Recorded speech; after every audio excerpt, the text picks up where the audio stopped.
Welcome back, everyone. From the bottom of my heart, thank you so much for everyone who tuned in last week. It means the world to me that you would take time out of your day to listen to me talk about the Braves. If you could, please subscribe and share these podcasts so that they can reach more people. It's the best way people will get visibility of the show, and I'll be able to keep putting out content. So, now that we have the administrative stuff out of the way, do you guys want to talk about the Braves? I know I'm ready. Today we're going to cover the offseason moves, the players added, the players we lost, and so on. I also have another People's Pitch lined up. Let's get started.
First, let's jump into the off-season moves.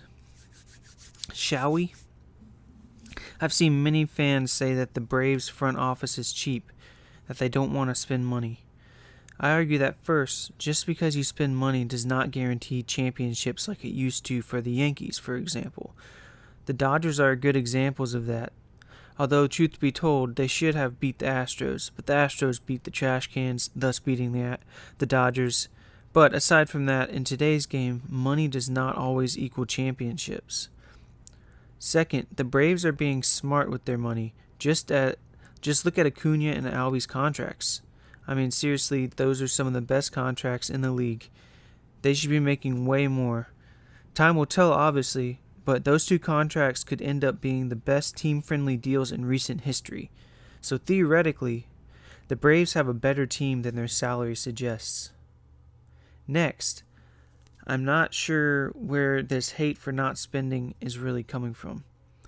The Braves have the highest payroll they have ever had. Of course, you have to account for inflation with a statement like that, but they significantly increased from last year. According to Fangraphs, the Braves ended last year at $135 million. They're starting the season at $157 this year. And before the season was postponed, it was virtually guaranteed that salary would go up at the trade deadline, just like it did last year. Last year, I believe they started around somewhere like 110 and ended up being at 135 when the season ended. The Braves are 8th in the National League in payroll, behind the Cubs, Dodgers, Mets, Phillies, Giants, Cardinals, and Nationals.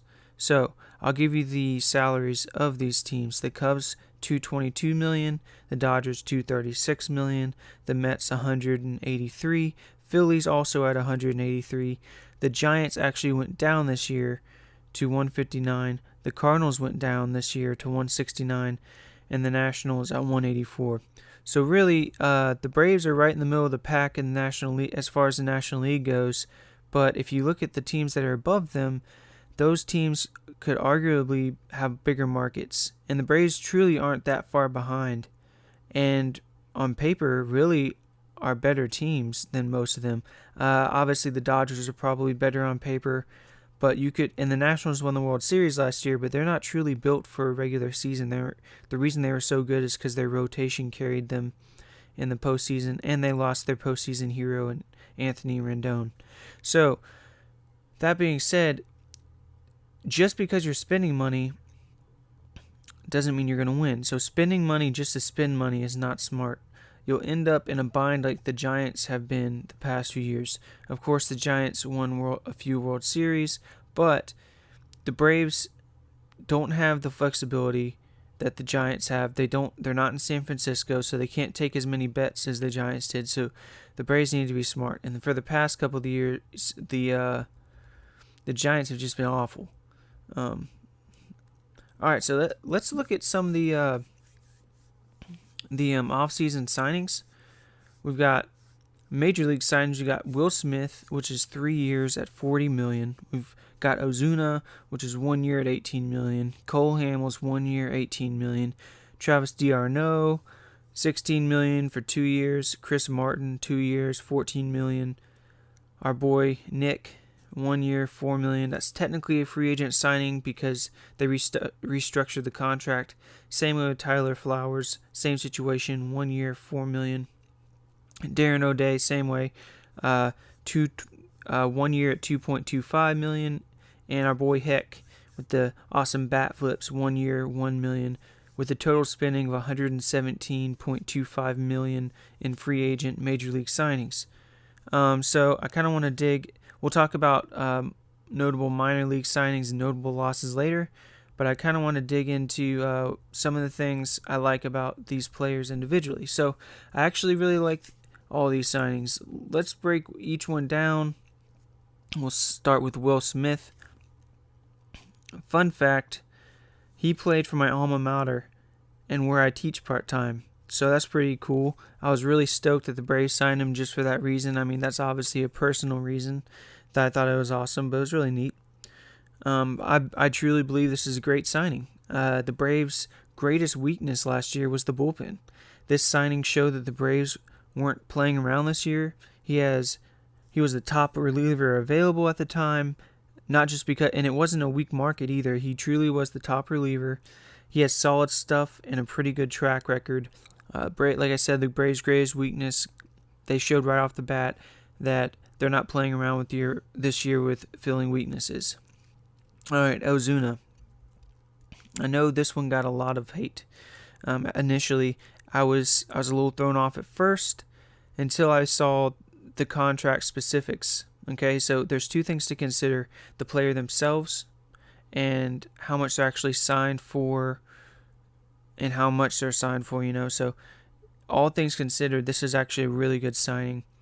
It's actually I would actually put it almost at the genius level. In fact, it's a straight steal. Ozuna had a down year last year, but if you look at advanced stats like barreled balls, exit velocity, and batting average of balls in play, it shows that he was actually one of the unluckiest players in the league last year. This shows potential for a severe upswing statistically this year. His defense has not been as good as it was when he was in Miami, but when you have an elite defender next to you like Ender, it's worth a defensive risk or sacrifice, especially for the contract that he signed under. The rough estimate contract-wise is about on average you want to pay about $7 million per WAR or win above replacement. Ozuna was worth 1.9 last year, so let's just do rounding up here. That's $14 million. So the Braves are taking a slight gamble here, especially since they gave up a draft pick for him. But he was a 2.6 WAR player in 2018, but as recently as 2017, 5.7. That's huge. That's Josh Donaldson level. Sure, it's a bit of a gamble, but not a huge one. Plus, even if Ozuna was injured the entire year, money is only tied up for 1 year. So let's just say he has a completely bad year this year. Okay, well, first of all, it's a short season anyways. But on top of that, you've got guys coming up in the system that can take his place next year. No harm, no foul. All right, let's look at the rest of the guys. Those are probably the most notable. Well, actually, I take that back. Cole Hamels was a pretty big deal. Obviously, a lot of us are sour because he got injured right off the bat. And you're thinking, $18 million for an old washed-up player. Well, Cole Hamels has a solid track record. He before he got injured last year, he was showing elite stuff. And to get a player of his caliber to sign 1-year deals, you have to kind of, I guess, overpay in a sense. The Braves had the flexibility to do so. They needed to fill a rotation spot. I really like this signing. If he can show what he did the first half of the season for longer than half of a season this year, we're going to be in a good spot with him, especially now that he's got time to recover from that injury. d'Arnaud, great signing. 2 years. He has a history with injuries, so that's something to be worried about. But that's the reason we kept Tyler Flowers around. The Braves have done a really good job the past few years of splitting time and keeping their catchers fresh. When d'Arnaud's on the field, top-tier catcher. But like I said, he has a history with injuries. So I really like this signing in the sense that he doesn't have to play every day. Tyler Flowers is cool with that. He knows that. Nick Markakis, good signing for the price. 1 year, $4 million. He's going to be the fourth outfielder. That's still a cheap price to pay for a very good fourth outfielder. He can give guys rest. If someone gets injured, it's not going to be a huge drop off. Great signing at $4 million a year. Same with Tyler Flowers. A lot of people give him crap for all the pass balls last year. So yeah, he did have a lot of pass balls. He's an elite pitch framer though. He's not being asked to be the starting catcher anymore. I mean, he's only getting paid $4 million. To me and you, that's a lot of money, but for a pro athlete, $4 million is not a lot. For a backup catcher, it's really not. For the contract, it's actually a really good deal. Darren O'Day, when he's healthy, truly elite relief pitcher. $2 million, $2.25 million, straight steal, great signing. Our boy Heck, Bat Flip Heck as I like to call him, $1 million is a gamble we're taking for the flexibility. It was a bit interesting that he signed a major league signing, but maybe it's because he did so well when he was playing for the Braves last year. Let's look at the minor league signings. All these are straight lottery tickets in a sense, or depth, so you're not going to break the bank with these guys. But I really thought it was cool that we signed King Felix. I didn't expect much from him. I actually didn't think he was going to make the opening day roster. But as things turn out, Cole Hamels is hurt, and Felix came into spring training looking really good. He lost a ton of weight. He's pitching. His location is good. He actually has a solid chance to be the number 5 starter. It really, to me, is a battle between him and Kyle Wright. Josh Tomlin, he'll actually, I would say last year he'd make the roster. This year, the Braves bullpen is straight stacked. You have Luke Jackson, who a lot of people didn't like last year because he wasn't doing great as a closer. But when you take a guy that wasn't even supposed to be a closer and throw him in that role, the head game that comes along with that is crazy. When he wasn't stuck in the closer role, he actually showed really good numbers. When Luke Jackson is your 6th or 7th best reliever on your team, you're in a really, really good spot. So I don't see Josh Tomlin making the roster. Sorry to say I don't see Charlie Culberson, or Charlie Clutch as I like to call him. I don't see him breaking the roster opening day, but he has a solid chance of, if he is willing to stay in the Braves minor system, that he has a chance to play some games in the majors with some injuries that happen. Although with a short season, the odds of that are lower. The rest of the guys I don't really see worth mentioning because I don't see them making the team, especially Yonder Alonso. That's just not going to happen. Past few years has been really, really bad. Before we move on, I kind of want to explain wins above replacement a little bit better. I kind of want to, throughout the podcast, gradually dig deeper and deeper into it. But wins above replacement, WAR for short, or acronym. Let's say you have a league average player. Their WAR would be right at 0. If you replace them with someone that has, say, a 5 WAR season, you theoretically added 5 wins to your win-loss column.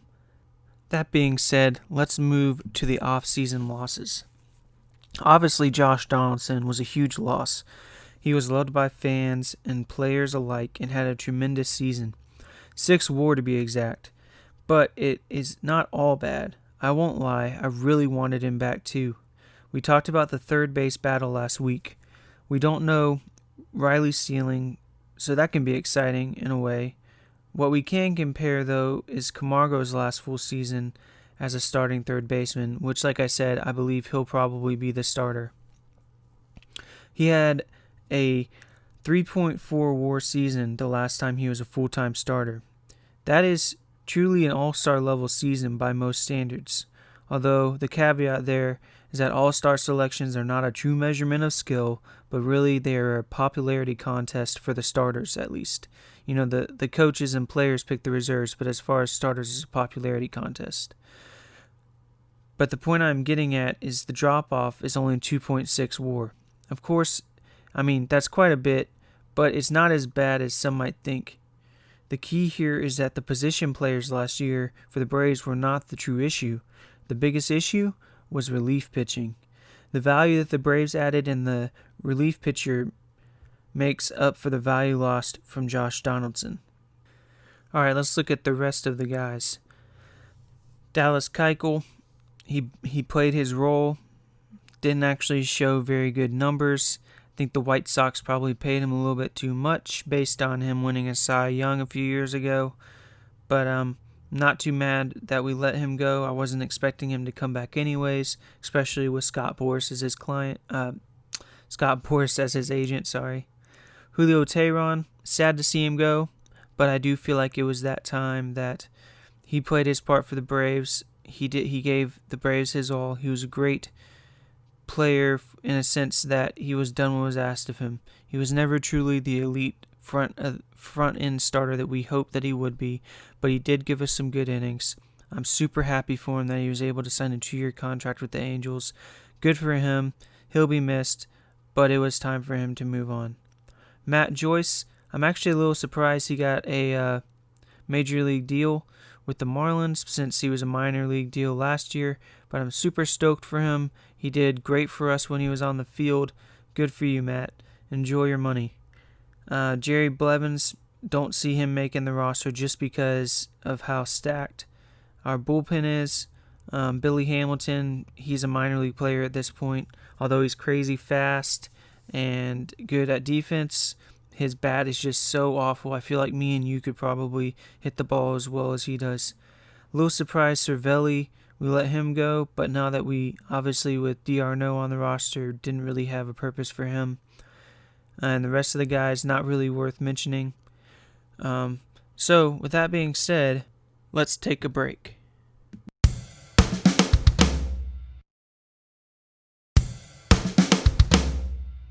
Alright, it's time for this week's People's Pitch segment. If you did not tune in last time, this segment is designed to look at a controversial or debatable topic where emotions and bias is taken out of the picture and it is based on stats and logic. Promise ahead of time not to kill me? Then let's get started. This week's People's Pitch segment is very controversial. You can send me all the hate mail you want later, but it's time to listen. Dale Murphy, although an all-time great, does not belong in the Baseball Hall of Fame.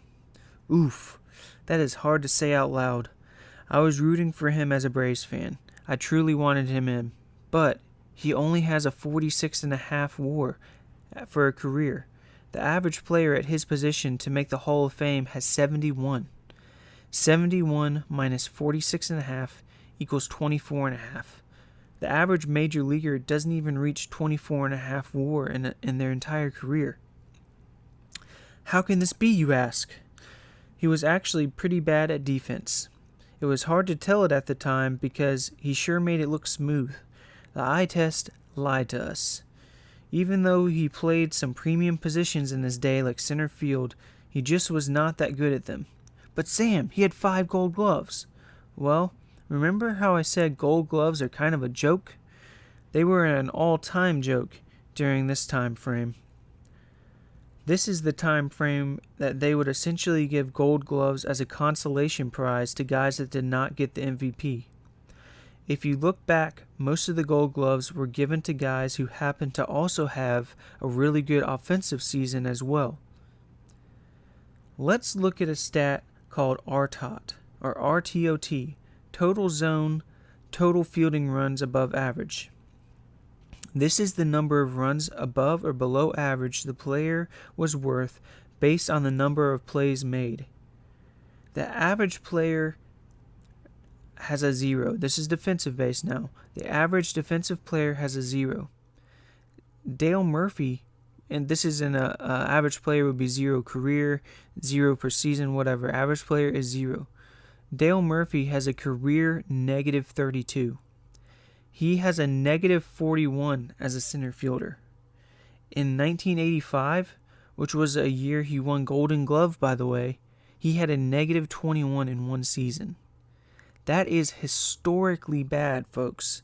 It's not even close.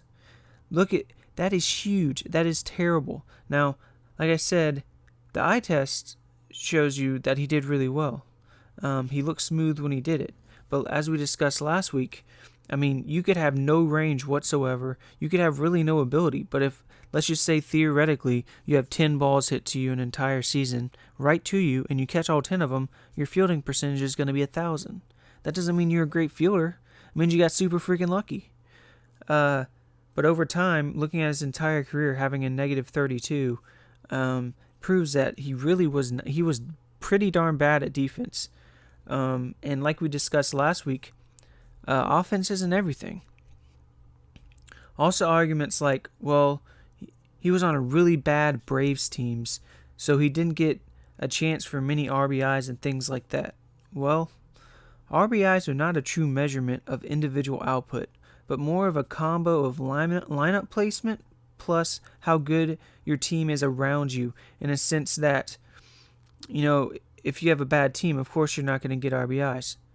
But if you have a ton of good guys around you that are always on base, of course you're going to get a lot of RBIs. And especially if you're in a place like batting in the 4-hole, 3 or 4 hole where you got guys on base. But it's not a true individual output. It's really an output of where you're placed and the guys around you.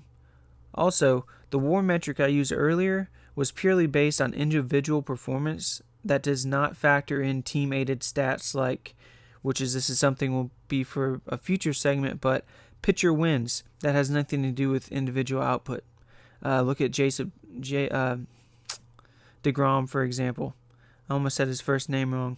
Jacob DeGrom, or King Felix back in the day when he was really solid. They hardly had any wins, but their ERA, their FIP, everything else was great. Wins are a team-aided stat, or batter RBIs, like I said earlier.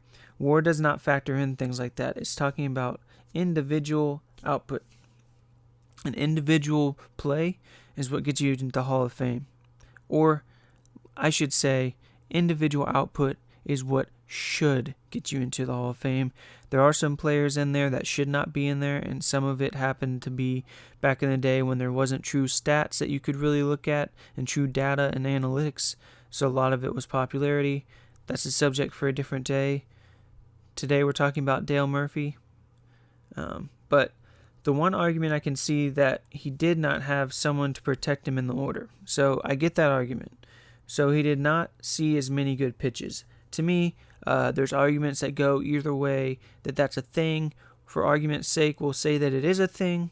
Well, his offense truly was not really his limiting factor. I mean, so there's like offensively, he kind of had a similar career to Larry Walker. Larry Walker was a little bit better, but for argument's sake, his offense really wasn't the reason. You know, he had a really solid offensive career. Even if he was on much better teams and saw better pitches for 18 seasons, though, it still would not have made up enough ground that he's lacking due to his defensive woes. You know, it doesn't matter. I mean, like, if he would have had the same output for another 10 seasons, maybe, but he wouldn't have because he got old. He played for 18 seasons. I mean, but there's no way his offense would have, made up for those 26 and a half WAR he didn't, in between his output and the league average, or the average Hall of Famer at his position. I hear the argument, well, Baines got in. Well, let me tell you, he shouldn't have. There are a lot of players who shouldn't have. So it's dangerous to compare individual players sometimes. It is the Baseball Hall of Fame, not the Hall of Really Good, not the Hall of Most Popular, or the Hall of Best Morals. I hear people say, well, so-and-so was a really good guy. Okay, I mean, I feel like I could consider myself a really good guy. Or pick someone that you know that's a really good guy. Should they be in the Hall of Fame because of their morals? No. They didn't, shouldn't be the Hall of Most Popular, although there are some players that out there that got in due to popularity. For example, Derek Jeter had a great offensive output as a player, so he obviously deserves to be in. But I'm sure there's other players like him that their defense was severely overlooked. Derek Jeter is probably, defensive output-wise, one of the worst defensive shortstops in the history of the game. If you want to look it up, if you want to look at the stats I was talking about with the RTOT, and just look up the top worst defensive players by RTOT in league history, Derek Jeter's on that list. It's surprising because, man, did that guy make double plays and throwing across his body look pretty. But, if balls are hit right to you, you can do a lot of things. But either way, back to Dale Murphy. He's an all-time Braves great. There's no doubt in my mind. He 100% should be in the Braves Hall of Fame. He will always be treasured, as he should be. His peak was absolutely amazing. True MVP talent at his peak. But the truth of the matter is that his peak was just too short. And his lack of defense really hurt his value. In today's game, people are starting to realize how important defense is. And guys, he just didn't have it. It really hurt his value. And maybe if Dale Murphy would have been in the voting 25, 30 years ago, if the time frame lined up to where that's when he retired and could be eligible, if he was eligible, then maybe he got in. But even back then, they were looking for milestone stats like 500 home runs and stuff like that. That's just kind of ridiculous. For example, you could hit 500 home runs, but if your on base percentage is 250, are you really bringing value to your team? Not really. Look at Chris Carter. He hit 41 home runs one year and then had trouble staying on a team the next year. But his defense, like I said, really hurt his value. Even if he did make it look good to the good old eye test, he made it look pretty, but the true results, statistically, were not there. I hope I didn't lose too many listeners on this one. Sorry, guys, I just wanted to bring that to your attention. It could be a fun argument with some of your Braves buddies. They may hate you for a few seconds, but it'll encourage them to do some research. Like I said last week, the point of these segments is to promote research. Doing research into the sport of baseball will help you fall in love with it to an all-new level. Plus, it'd be a fun little argument to have with your buddies if you want to feel smart or something like that. I highly suggest using baseballreference.com, looking at Fangraphs, sabermetrics, all those analytics. It'll help you love baseball that much more. And when you can apply it to your favorite guys, it helps you appreciate their body of work that much more. Alright, guys and gals, that's the show. Feel free to send me hate mail at bravesdugout@gmail.com. In all seriousness, send questions, topics you want to hear. I'd love to hear from you. I may even give you a shout out. Also, don't forget to subscribe and share.